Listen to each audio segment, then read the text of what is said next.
I haven't done a magic camp guide yet since EOC 2.0 has dropped, and mostly it's because I've been waiting for updates to see if anything is going to change or whatnot, but it's been long enough, we're just gonna send it. If this gets outdated soon, cool. If not, then more people will be able to use it. But without any further delay, let's go ahead and get right into this guide. Now, usually in my guides, my inventories are quite full, but this one is actually pretty barren. And that's because at Raksha specifically, there isn't a whole lot you need other than just the basic DPS items. Like in the worn equipment, I just have the full 5-piece Tumikin set. If you don't have full Tumikins, I'm sure you could adapt rotations to work at Raksha and get kills with Elite Tech just fine. And maybe if there's enough demand, I will look into a couple guides using Elite Tech. I still have my Barrows set, I believe, but the other one I have since gotten rid of. But anyways, I have my full Tumikins here. It's just standard best in slot perks. I have C4, R5, Impatient 4, Devoted 4. And on the legs here, I have Biting 4, Mobile. That is just kind of standard stuff. The thing that isn't as standard is Ultimatums 4, Energizing 2. Most people are using E4, I3 or Energizing 4, Invigorating 3, and that's to help with getting adrenaline on your basic attack or any spells that you just want to spam auto cast with. But personally, I don't really use the auto attacks a whole lot, nor is magic really that adrenaline starved of a combat style in the first place, so I don't really see much point in Invigorating. And it saved me from some perk hassle with Precise 6 Ultimatums 4 on my staff, and from whatever the heck those cursed perks are for magic dual wields currently. I still have my Precise 6 Aftershock 1 and Aftershock 4 Eruptive 2. For those wondering what I am referencing, if we look here, we have Roar of Awakening and Ode to Deceit, where we have Caroming 4, Aftershock 1, Lunging 4, Eruptive 2, and this is because you're only supposed to be using these weapons with bleeds. Anything else, you're supposed to be using your FSOA because it has that passive to give extra critical strike damage on any ability that can crit. And the only ones that can't crit are the ones that these weapons benefit from. So personally, I'm not gonna bother with this cursed setup. Even though it has good logic behind it, I'm still just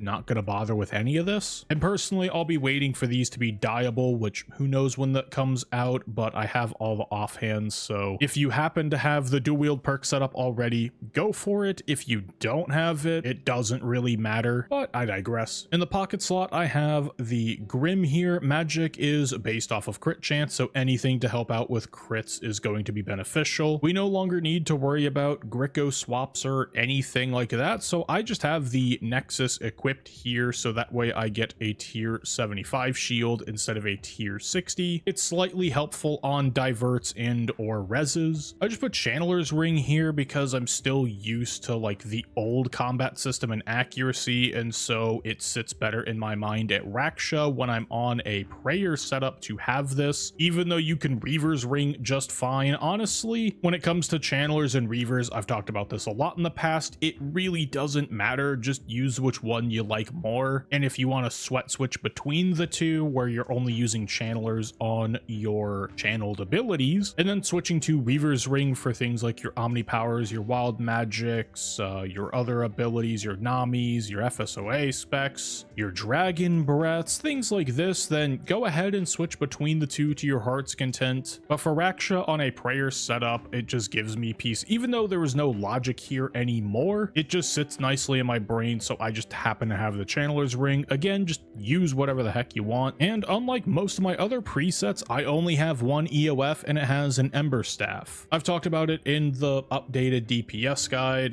There's a bunch of discussion still that happens between Ember Staff, Iban Staff, and Armadyl Battle Staff for the EOF slot. I'm using Ember Staff here. If you want to use another one, you might be able to make it work in these rotations, but I am just sending the Ember Staff for this. I do have a magic cape in my max cape for the extended smoke cloud. It's not necessary on this boss, but I just have it there just in case. And I am actually going to be using this vamp aura here. It's going to become an aspect at some point, and so whenever that happens, you will be able to use it as an aspect, as I'm not going to be using darkness or the temporal gambling aspects in this guide. And in the inventory, it's an even simpler setup. I just have my FSOA here. It still has the old tried and true best in slot perks. If you really want to go for the true biz setup right now, go ahead, but you don't really need to, at least for this boss. I just realized this whole time I had my rune pouch setup that allows me to use temporal gambling, but since we're going to be using vamp aura, or eventually it's going to be the vamp aspect, I'm just going to throw my standard pouch setup in here, and this is what they are. If you want to pause the video on the different pouches, feel free. And the rest of the inventory is pretty straightforward. I have an overload to re-overload. I have a blessed flask in case I need prayer, but I usually don't because we'll be using powder of penance. I have an adrenaline flask. I have a vit pot. This will be nice for the phase 2-3 transition when all the rack. This will be nice for the phase transition between phase 2 and 3 when all the rocks are going to be falling on top of us and we want to use an asphyx. And then for food, I just have super Guthix brews here and blue blubbers. These are my default go-to foods whenever I'm just doing sort of standard PVM. If you want to use different types of food or bring more of a certain type of food, go ahead. As long as it doesn't really affect anything in the rotation, you should be just fine. And then last but certainly not least, I have a spring cleaner here because like half of the drops at Raksha can actually be processed by the spring cleaner, and I have a bunch of leftover springs, so this is one of the few bosses where I can bring this out and actually gain some benefit from it. And to round everything else off, I have a Calgarian demon, I have prayers that I'm going to be using, and I'll just be using Eclipse Soul, Divine Rage, and Augury. If you want more damage, you can go ahead and use a Zealot's amulet here and then use all of these single stat boosters, and that would look something like this, where you just have your Zealots equipped. I have all of the different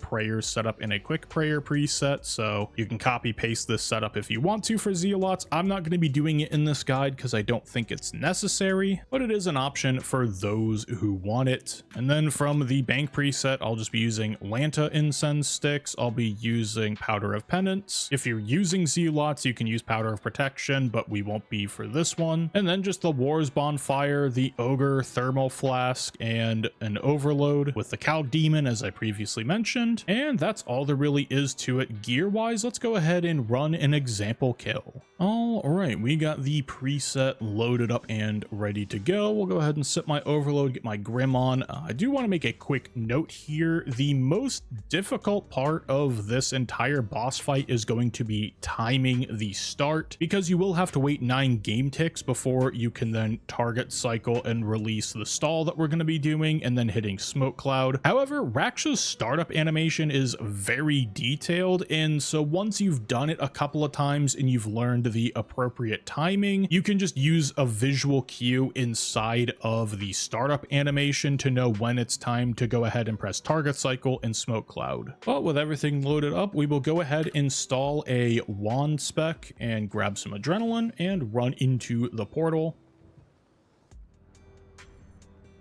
Go ahead and start the instance, and then we'll just double surge, prep a vuln bomb, and then target cycle with a smoke cloud into a sunshine. Grab our A pot, go ahead and hit a greater conch into a G Sonic, Tsunami, and FSOA spec, and then go ahead and channel an entire asphyxiate. Wild magic and run out, and then we'll go ahead and runic charge a greater concentrated blast into an omni power, a wild magic, an EOF, maybe another EOF just for fun, and then a G conch. Another wild magic, you had dragon breath here, and then asphyxiate, and go ahead and hit our vit pot. Maybe a G conch into an Iban, or not an Iban, an ember staff, and a wild magic, and that should be phase. And it is. That was a little bit on the slow side, but these things happen. Magic is slightly RNG with its damage.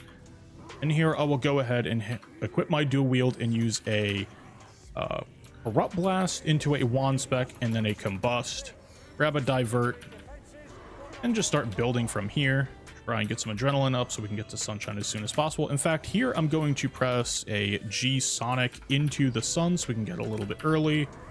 then just G-Conk into a Nami FSOA spec and kind of just build up and do the same thing here. Channel and asphyxiate. And then here I'm just going to go ahead and instantly use Runic Charge on our Greater Concentrated Blast and Omni Power, and there is a boss kill. Now, some of the eagle-eyed among you might have recognized some of that rotation, if not most of that rotation, and that is because a lot of the big picture ideas were pulled from the recent DPS guide update that I did. For those unaware, I initially did a DPS guide on the update for EOC 2.0, and then just a couple days ago, I went ahead and updated that guide and just put another one out there for y'all. It has all 3 combat styles in it. I'm still waiting for things to be finalized in terms of combat before I really deep dive and do individual DPS guides for all 3 of the combat styles. But the rotation that I used here for this guide is basically the same bread and butter that I have used in my general DPS guide. I changed it up a little bit, mostly with trying to work around the soft caps that this boss has. This detail is going to be a little bit extra,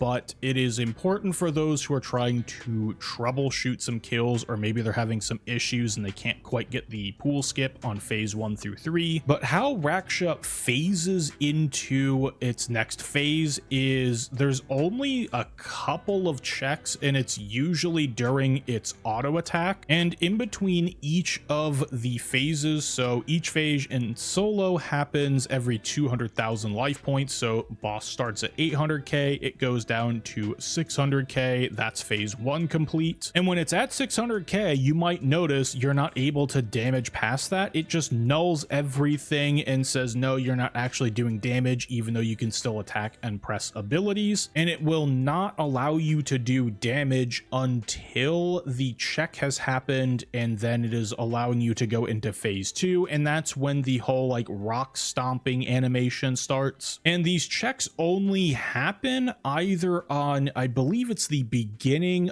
or the end of an auto attack. And since the different auto attacks have different lengths of time, what like the melee animation's a bit faster than the magic and the ranged one, and I think the magic and ranged one are also different by 1 tick, it can be quite confusing and feel very random for when Raksha is actually going to phase or not. And the simplest way that I have found to deal with this is just by throwing a bunch of trial and error at the wall and seeing what works and what doesn't, and just learning over time through brute force to get kind of like the minute details memorized. But having this knowledge in the back of your mind and things to look out for to help you with the troubleshooting process, I hope is going to be helpful for some of you out there. And I hope some of you are able to get some pretty good Raksha kills out there using magic, because a lot of people still think magic is dead, but it's very much alive and still able to get pretty good kill times even as a style camp. And that's all I really have to say about that.